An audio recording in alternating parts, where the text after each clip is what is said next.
Hello friends, BSc की special class में आप सभी लोगों का एक बार फिर से मोस्ट वेलकम है। माय नेम इज़ आशीष गिरी और आज के इस वीडियो के अंदर हम डिस्कस करेंगे बीएससी थर्ड ईयर जूलॉजी का सेकंड सेमेस्टर है, biotechnology, immunology, biological tools and techniques and biostatics.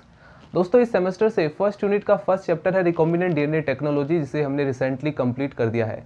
इस चैप्टर को कंप्लीट करने के लिए आपको 3 वीडियोस देखना होगा, जिसके डिस्क्रिप्शन बॉक्स में आपको लिंक मिल जाएगा, या फिर आप चैनल के अंदर जाएंगे आपको एक अलग से प्लेलिस्ट मिल जाएगा।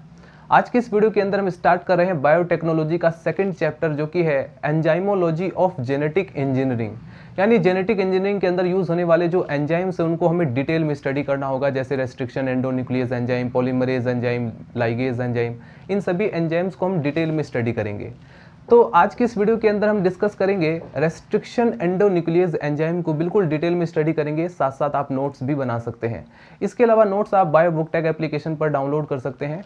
बायोबुकटेक एप्लीकेशन प्ले स्टोर पर आपको मिल जाएगा, जो कि बिल्कुल फ्री एप्लीकेशन है। वहाँ पर आपको पीडीएफ के फॉर्म में नोट्स मिल जाएंगे। इसके अलावा दोस्तों, आप हमारे टेलीग्राम चैनल, जो कि बायोबुकटेक के नाम से बना हुआ है, आप उसे ज्वाइन कर सकते हैं। वहाँ पर आपको बीएससी से रिलेटेड इन्फॉर्मेशन मिलता है।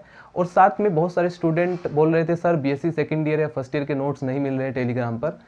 तो टेलीग्राम पर जाना है आपको, वहाँ पर लिंक ज़रूर मिलेंगे वीडियोस के, लेकिन उसको स्क्रॉल डाउन करना है। थोड़ा सा स्क्रॉल डाउन करोगे तो वहाँ पर ऊपर कई सारे नोट्स पीडीएफ के फॉर्म में आपको मिल जाएंगे।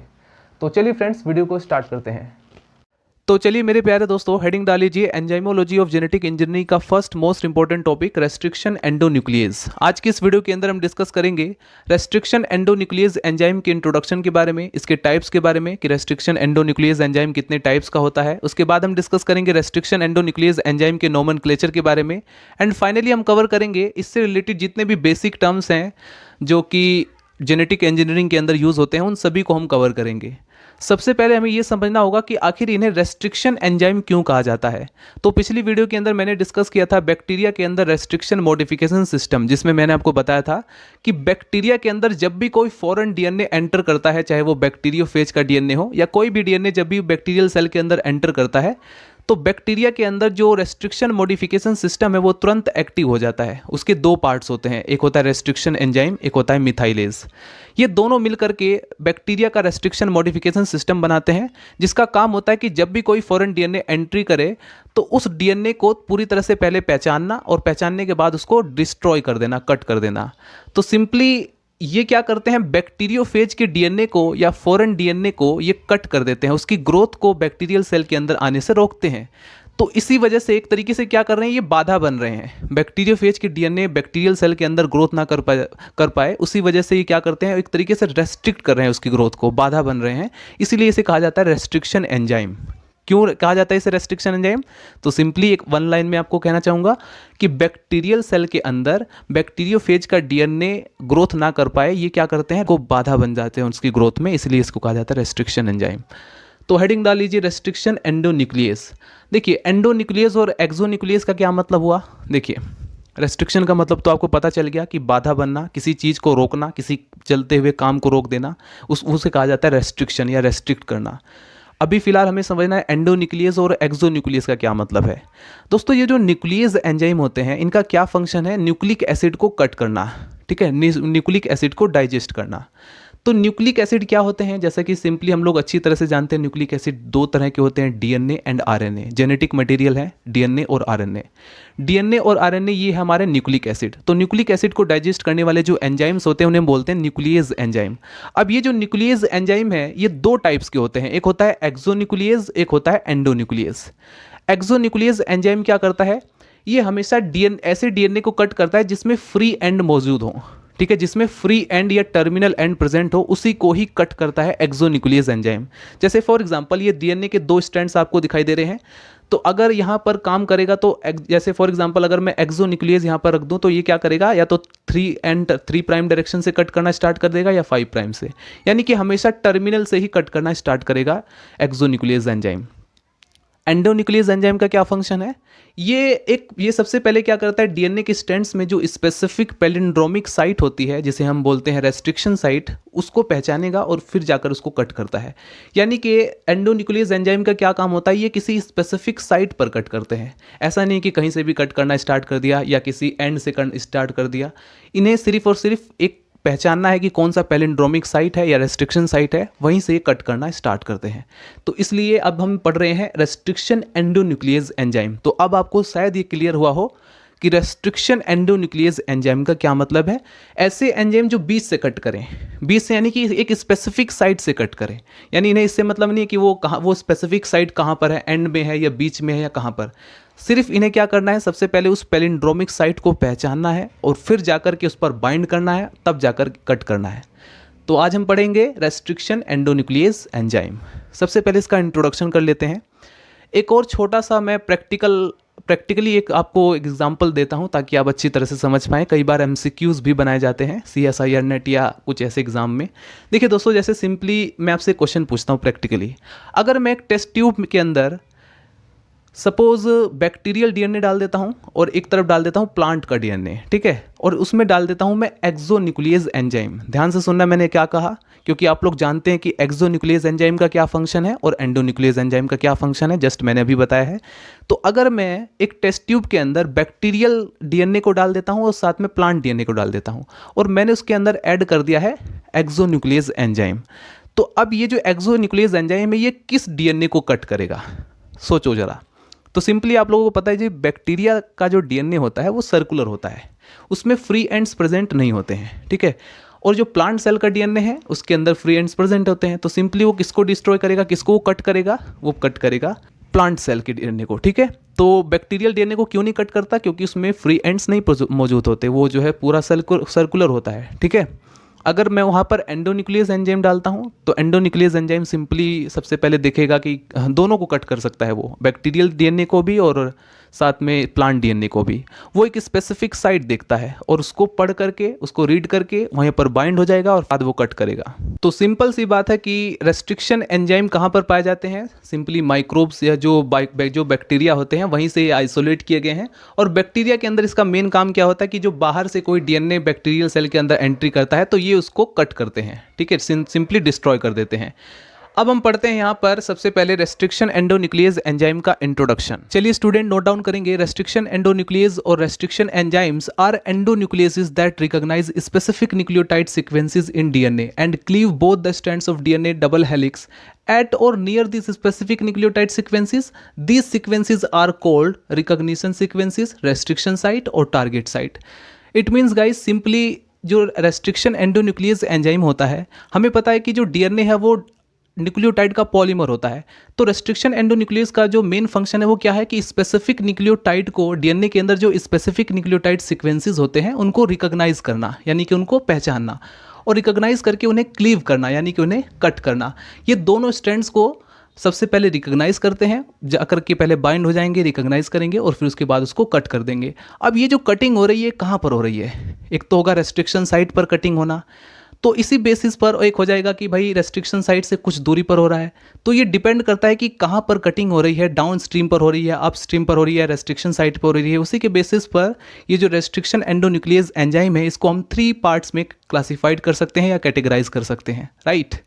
और उसके बाद ऐसे सीक्वेंसेस जहाँ पर रेस्ट्रिक्शन एंडोन्यूक्लियस एंजाइम कट करता है उसे हम कहते हैं रिकॉग्निशन सीक्वेंसेस या रेस्ट्रिक्शन साइट या टारगेट साइट, या उसे हम पैलिंड्रोमिक सीक्वेंसेस भी बोलते हैं।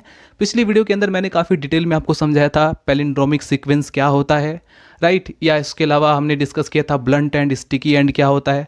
तो अगर आपको जेनेटिक इंजीनियरिंग बहुत अच्छे से समझ में नहीं आ रही है तो आपको सिंपली जो मैंने शुरू की वीडियो यानी फर्स्ट वीडियो से ही आपको स्टार्ट से देखना पड़ेगा, ठीक है। सबसे पहले आपको अपने बेसिक्स क्लियर करने होंगे, जो जेनेटिक की ABCD होती है सबसे पहले उसको क्लियर करना होगा। और अगर आपको DNA की स्ट्रक्चर नहीं पता है, DNA का रेप्लिकेशन नहीं पता है, फिर तो आपको जेनेटिक इंजीनियरिंग बिल्कुल भी समझ में नहीं आएगी। तो सबसे पहले आपसे रिक्वेस्ट है, अगर आपको DNA का स्ट्रक्चर या रेप्लिकेशन नहीं पता है तो सबसे पहले आप उसको क्लियर कीजिए, क्योंकि without understanding DNA structure you are not able to understand genetic engineering, right.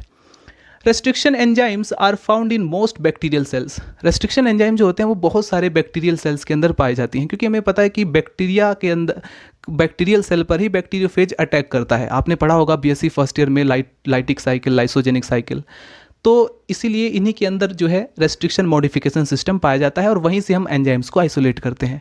These enzymes are able to identify self and non self DNA। ये जो एंजाइम्स होते हैं रेस्ट्रिक्शन एंजाइम, ये पहचान लेते हैं कि कौन सा बैक्टीरिया का खुद का डीएनए है और कौन सा फॉरेन डीएनए है। कैसे? जैसे कि हमने बताया था रेस्ट्रिक्शन मॉडिफिकेशन सिस्टम के द्वारा। वो क्या करता है, अपने जो खुद का जो बैक्टीरियल सेल होता है, बैक्टीरियल डीएनए होता है, उसको उस पर मिथाइल ग्रुप को ऐड कर देता है, और जो फॉरेन डीएनए है उस पर मिथाइल ग्रुप ऐड नहीं होता है, जिसके कारण वो उसको पहचान लेता है। जो नॉन मिथाइलेटेड ग्रुप जो डीएनए होगा उसको तुरंत पहचान लेगा और उसको कट कर देगा, ठीक है, कट करके डिस्ट्रॉय कर देगा। DNA and cleave the foreign DNA molecules, और उसको फॉरेन डीएनए मॉलिक्यूल्स को क्लीव कर देगा, कट कर देगा। They restrict the ability of phage DNA, ये जो है फेज डीएनए को की एबिलिटी जो, जैसे फॉर एग्जांपल हमें पता है कि जैसे ही फेज डीएनए बैक्टीरियल सेल के अंदर एंट्री करता है तो वो उसको पूरी तरह से उस सेल को हाईजैक कर लेता है, हाईजैक करके उसके अंदर अपनी जो ग्रोथ है उसको बढ़ाता है ताकि और भी ज़्यादा बैक्टीरियोफेज प्रोड्यूस हो सके। तो बेसिकली रेस्ट्रिक्शन एंजाइम क्या करेगा, ये उसकी एबिलिटी को, फेज डीएनए की जो एबिलिटी है ट्रांसक्रिप्शन, ट्रांसलेशन, इन सभी प्रोसेस को वो जो है रेस्ट्रिक्ट करता है, यानी कि उसकी ग्रोथ को रोकता है। इसीलिए इसे कहा जाता है, for this reason these enzymes are called restriction enzyme. So I hope आपको बहुत अच्छे से एक एक पॉइंट, एक एक टॉपिक समझ में आ रहा हो। These enzymes was first reported by W Arber in 1962। 1962 में डब्ल्यू आर्बर जो कि एक साइंटिस्ट है, उन्होंने इस एंजाइम्स को बैक्टीरिया के अंदर रिपोर्ट किया, ठीक है। उन्होंने देखा कि ये क्या हो रहा है। उन्होंने देखा कि who notice that when DNA of bacteriophage, जैसे ही जो बैक्टीरियोफेज का डीएनए है वो बैक्टीरियल सेल के अंदर एंटर करता है, it was cut into smaller pieces. वो जो है रेस्ट्रिक्शन एंजाइम की मदद से बहुत ही स्मॉलर पीसेस में वो कट हो जाता है। However first restriction enzymes was isolated by Meselson and Yuan. Meselson और युआन ने ई कोलाई बैक्टीरिया के अंदर फर्स्ट रेस्ट्रिक्शन एंजाइम को आइसोलेट किया था। और जो रियल ब्रेक थ्रू है जेनेटिक इंजीनियरिंग के अंदर वो तब मिला जब रेस्ट्रिक्शन एंजाइम हिंड सेकंड को आइसोलेट किया गया, राइट। और ये किसके अंदर से आइसोलेट किया गया था? होम्योफिलस इन्फ्लुएंजी बैक्टीरिया के अंदर, राइट। तो ये कुछ बेसिक्स हैं और इन बेसिक्स से रिलेटेड कई बार मल्टीपल चॉइस क्वेश्चन पूछे गए हैं। बेसिकली ऐसे बहुत सारे कॉलेज है जहाँ पर थर्ड ईयर में सिर्फ और सिर्फ MCQs बेस पर ही क्वेश्चंस पूछे जाते हैं। तो ऐसे स्टूडेंट को सब कुछ नोट डाउन करना पड़ेगा, ठीक है। किस एंजाइम का क्या काम है, कई बार स्पेसिफिक जो पैलिंड्रोमिक सीक्वेंसेस होते हैं ये तक पूछा जा सकता है, ठीक है। और साइंटिस्ट के नाम भी आप याद रखेंगे, किस साइंटिस्ट ने किस एंजाइम्स को आइसोलेट किया, किसने डिस्कवर किया, किसने रिपोर्ट किया, राइट। चलिए देखते हैं types of restriction endonuclease enzyme. ये जो एंडोन्यूक्लियस एंजाइम होता है, रेस्ट्रिक्शन एंडोन्यूक्लियस एंजाइम, इसके ये कितने टाइप्स का होता है? जनरली ये 3 टाइप्स का होता है, राइट। इसको हम 3 कैटेगरी में डिवाइड कर सकते हैं, type 1 restriction enzyme, type 2 restriction enzyme, type 3 restriction endonuclease enzyme, right. आपको ध्यान रखना है रेस्ट्रिक्शन एंडोन्यूक्लियस एंजाइम। सबसे पहले हम देखते हैं टाइप 1, जो मोस्ट इंपॉर्टेंट पॉइंट है वो मैं आपको बताऊंगा, और इन तीनों में क्या डिफरेंसेस हैं वो भी मैं आपको बताऊंगा। ये जो टाइप फर्स्ट होता है रेस्ट्रिक्शन एंडोन्यूक्लियस एंजाइम, इनके जैसे फॉर एग्जांपल इन्हें काम करने के लिए कुछ को फैक्टर की ज़रूरत होती है। जैसे फॉर एग्जांपल हमारे पास टाइप 1 रेस्ट्रिक्शन एंडोन्यूक्लियस है, टाइप 2 है, टाइप 3 है। तो इन तीनों को एंजाइम्स को काम करने के लिए इन्हें कुछ को फैक्टर की ज़रूरत होती है। तो इसमें टाइप 1 वाले जो है उसको को फैक्टर ATP की ज़रूरत पड़ती है, एडिनोसिन ट्राइफॉस्फेट, और दूसरा है मैग्नीशियम आयन Mg2+ की ज़रूरत पड़ती है, और एक SAM, राइट। ये 3 को फैक्टर हैं जो कि टाइप 1 को काम करने के लिए इंपॉर्टेंट होते हैं। SAM क्या होता है? यह है S एडिनोसिल मिथियोनिन को फैक्टर, राइट। तो मतलब टाइप 1 को काम करने के लिए तीनों के तीनों को फैक्टर नीडेड होते हैं, ज़रूरी होते हैं। टाइप 2 के लिए सिर्फ और सिर्फ मैग्नीशियम आयन की ज़रूरत होती है, Mg2+ आयन दे दीजिए, ये काम करना स्टार्ट कर देगा। टाइप 3 जो होता है उसे Mg2+ और SAM की ज़रूरत होती है, ठीक है। ये 2 को फैक्टर टाइप 3 के लिए। तो ध्यान रखना है MCQs के बेसिस पर ये मोस्ट इंपॉर्टेंट पॉइंट है। इनको ध्यान रखना है आपको कि टाइप 1 के लिए कौन कौन से को फैक्टर रिक्वायर्ड है, टाइप 2 के लिए कौन कौन से को फैक्टर है वो रिक्वायर्ड है, टाइप 3 के लिए कौन से को फैक्टर रिक्वायर्ड है। इसके बाद रिकॉग्निशन साइट, मोस्ट इंपॉर्टेंट, यही सबसे ज़्यादा इंपॉर्टेंट है क्योंकि इसी के बेस पर ही तो इसको कैटेगराइज किया गया है, ठीक है। साइट ऑफ क्लीवेज के बेस पर ही रेस्ट्रिक्शन एंडोन्यूक्लियस एंजाइम को हमने 3 पार्ट्स में डिवाइड किया। ये जो टाइप 1 होता है इसका क्या काम है, ये कैसे काटता है डीएनए को, ठीक है। Cut both strands, cut both strands at non specific location. ये डीएनए को नॉन स्पेसिफिक लोकेशन से कट करने की कोशिश करेगा, ठीक है। ये लगभग 1000 base pair away from recognition site, जो स्पेसिफिक साइट होता है उससे 1000 बेस पेयर दूरी पर काटता है। अभी आपको ऐसे समझ में नहीं आएगा, अभी मैं आपको एग्जांपल के साथ समझाता हूँ, ठीक है। एग्जांपल तो वैसे इसका है जो इस एंजाइम्स का, जैसे इको के फर्स्ट, ठीक है, एंड इको A1, ये जो है इसका एग्जांपल है। मैं आपको सबसे पहले यहाँ पर डायग्राम की मदद से समझाता हूँ। ये हमारे पास DNA के 2 स्ट्रैंड्स हैं, ठीक है। ये है 5 प्राइम एंड, या फिर आप इसको 5 डैश भी बोल सकते हैं। ये है 3 डैश है, और ये 3 डैश, और ये 5 डैश, ठीक है। सिंपली हमारे DNA के 2 स्ट्रैंड्स आपको दिखाई दे रहे हैं, ये कॉम्प्लीमेंट्री स्ट्रैंड्स हैं। अब हमें यहाँ पर ये देखना है, ये है रेस्ट्रिक्शन साइट, ठीक है। ये क्या है, जो मैंने रेड में यहाँ पर डब्बा बनाया हुआ है, ये है रेस्ट्रिक्शन साइट। ये जो हमने जिसके बारे में यहाँ पर डिस्कस किया है, रिकॉग्निशन सीक्वेंसेस या टारगेट साइट या पैलिंड्रोमिक सीक्वेंस, ये है। अब ये जो DNA है टाइप 1, ये कहाँ कट कर रहा है, इस रेस्ट्रिक्शन साइट से लगभग 1000 बेस पेयर दूर कट कर रहा है, यहाँ पर आकर ये कट कर रहा है, ठीक है। तो ऐसा एंजाइम जो कि सिंपली रेस्ट्रिक्शन साइट से लगभग 1000 बेस पेयर दूर जाकर के कट कर रहा है, तो इसको, ये जो है टाइप 1 के कैरेक्टर, ये मेन कैरेक्टर है, ठीक है। ये है टाइप 1 रेस्ट्रिक्शन एंडोन्यूक्लियेज, राइट।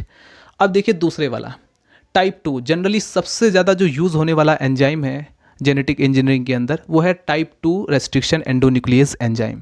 दोस्तों, ये जो टाइप 2 रेस्ट्रिक्शन एंजाइम है, ये मोस्ट इंपॉर्टेंट है, इसको ध्यान रखना है। यही सबसे ज़्यादा जेनेटिक इंजीनियरिंग के अंदर यूज़ होता है। इसकी वजह से ये जो है कई सारे DNA के फ्रेगमेंट्स को एक तरीके से एक डिफाइंड जो लेंथ होती है, सीक्वेंसेस होती है, उसको कट करके कई सारे DNA के फ्रेगमेंट्स बना सकता है। दूसरा पॉइंट, अभी तक लगभग जो टाइप 2 हैं, इसके लगभग 350 डिफरेंट एंडोन्यूक्लियस एंजाइम ज्ञात हैं, मतलब नोन है, राइट। और लगभग दोस्तों 100 रिकॉग्निशन साइट, जो कि पिछली वीडियो के अंदर मैंने आपको बताया था, फर्स्ट वीडियो के अंदर, लगभग 100 डिफरेंट रिकॉग्निशन साइट्स भी ज्ञात हैं। इसके अलावा दोस्तों इसमें हमने जैसा देखा कि Mg2+ ही सिर्फ रिक्वायर्ड है, बाकी ATP या SAM इस तरह के कोफैक्टर इसमें रिक्वायर्ड नहीं होते हैं। तो इसीलिए इसी मेन कारण से जो जीन मैनिपुलेशन का एक जो प्रोसेस होता है, इसीलिए टाइप 2 का ही यूज़ किया जाता है। जो टाइप 2 रेस्ट्रिक्शन एंडोन्यूक्लियस है, वो जीन मैनिपुलेशन में इसीलिए यूज़ किया जाता है क्योंकि एक तो यहाँ पर ये दोनों स्ट्रैंड्स को कट करता है, दूसरा पॉइंट ये जो है इसे ATP की ज़रूरत नहीं होती है, ठीक है।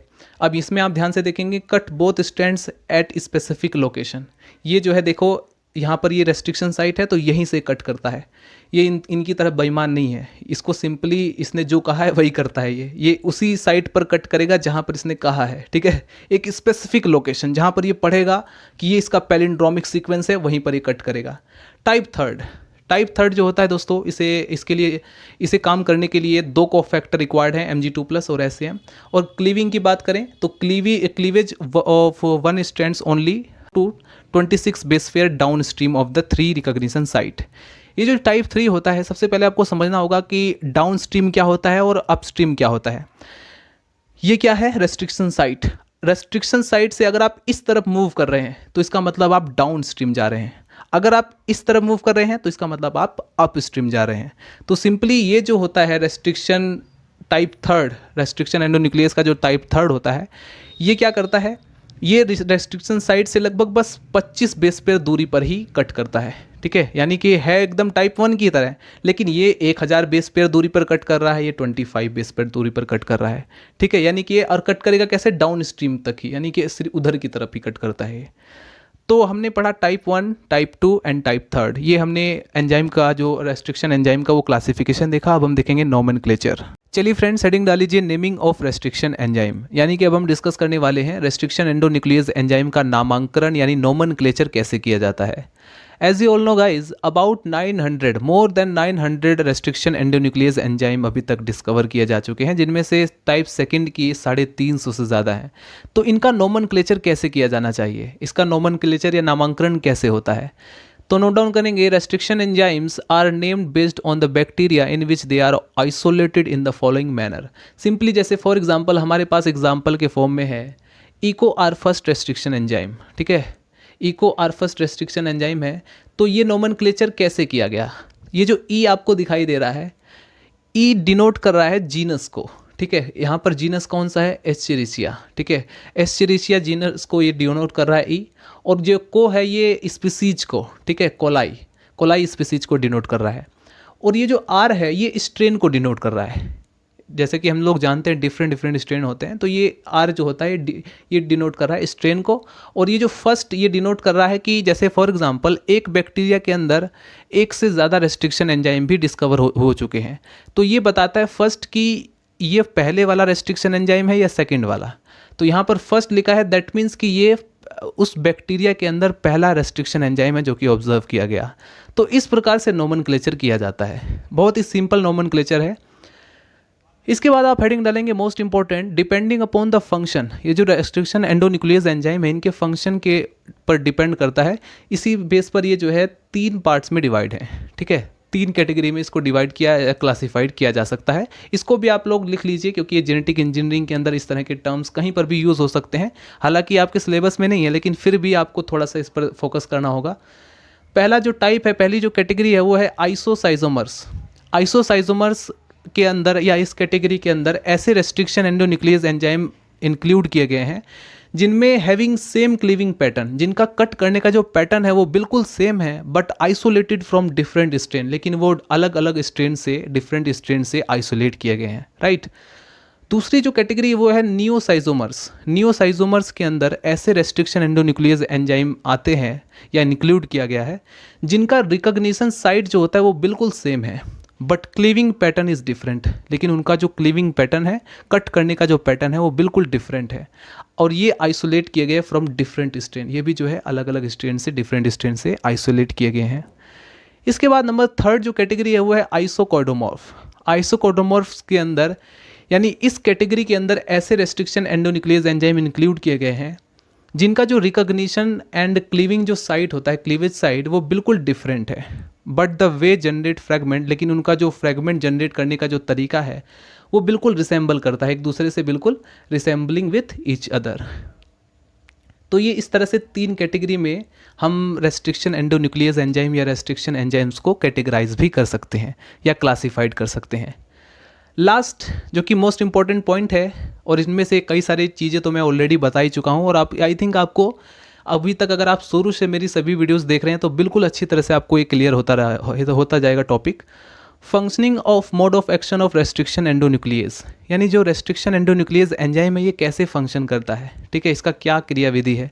तो simply restriction endonuclease enzyme cut DNA molecule recognition specific base sequence, ये जो है एक स्पेसिफिक साइट पर कट करता है। These recognition base sequence have the same order of nucleotide in both strands 5' to 3' direction. जैसा कि मैंने आपको बताया था इसके बारे में, ये एक पैलिंड्रोमिक सीक्वेंस होता है। पैलिंड्रोमिक सीक्वेंस को काफ़ी मैं डिटेल में डिस्कस कर चुका हूँ। पहली वीडियो के अंदर मैंने बेसिक्स क्लियर कर दिए थे कि पैलिंड्रोमिक सीक्वेंस क्या होता है, स्टिकी एंड और ब्लंट एंड क्या होता है, इनके बारे में भी ऑलरेडी मैं डिस्कस कर चुका हूँ। तो इस वीडियो के अंदर मैं इसको डिस्कस नहीं करूँगा। फर्स्ट वीडियो से ही आप उसको अच्छी तरह से कवर कर लें कि स्टिकी एंड क्या है, ब्लंट एंड क्या है। यहाँ से सिर्फ आप नोट डाउन कर सकते हैं, राइट। जो बचे हुआ जो थोड़ा सा नोट्स है इसको आप नोट डाउन कर सकते हैं। 5' to 3' direction but read in opposite direction on the two strand because of their anti-parallel orientation. The restriction enzyme cut the DNA molecule in 2 different style. ये जो restriction enzyme होते हैं DNA molecule को 2 different style से cut करते हैं। पहला है sticky end स्टाइल और दूसरा है ब्लंट एंड। और जब मैं इसको डिस्कस कर रहा था तो साथ में मैंने लिंकर्स और अडेप्टर्स को भी कवर किया था, आपको याद हो तो जितने स्टूडेंट ने वो फर्स्ट वीडियो नहीं देखा है सबसे पहले वो फर्स्ट वीडियो देख लीजिए, उसमें बहुत अच्छे से आपको समझ में आएगा कि स्टिकी एंड्स क्या होता है, ब्लंट एंड क्या होता है। स्टिकी एंड प्रोड्यूस करने वाले जो रेस्ट्रिक्शन एंजाइम है उसका एग्जाम्पल है इको आर फर्स्ट, MCQs में पूछा जा सकता है, मोस्ट इंपॉर्टेंट है। और हिंट सेकंड भी ये भी जो है स्टिकी एंड्स को प्रोड्यूस करता है। उसके बाद ब्लंट एंड को प्रोड्यूस करने के लिए एग्जांपल दे सकते हैं HEA थर्ड, ठीक है, तो ये ब्लंट एंड प्रोड्यूस करता है। ये हमने पढ़ा आज रेस्ट्रिक्शन एंडोन्यूक्लियस एंजाइम के बारे में। अगर आपको कोई भी डाउट हो, कोई भी क्वेरी हो, आप कमेंट में सेक्शन में पूछ सकते हैं या फिर आप मुझे इंस्टाग्राम पर फॉलो कर सकते हैं, वहाँ पर मैं आपके आंसर का रिप्लाई दे दूंगा। नोट्स के लिए आप ऑलरेडी जानते हैं बायो बुक टैग एप्लीकेशन पर जो है नोट्स आपको मिल जाएगा। तो मिलते हैं दोस्तों नेक्स्ट वीडियो में। Bye bye, Tata.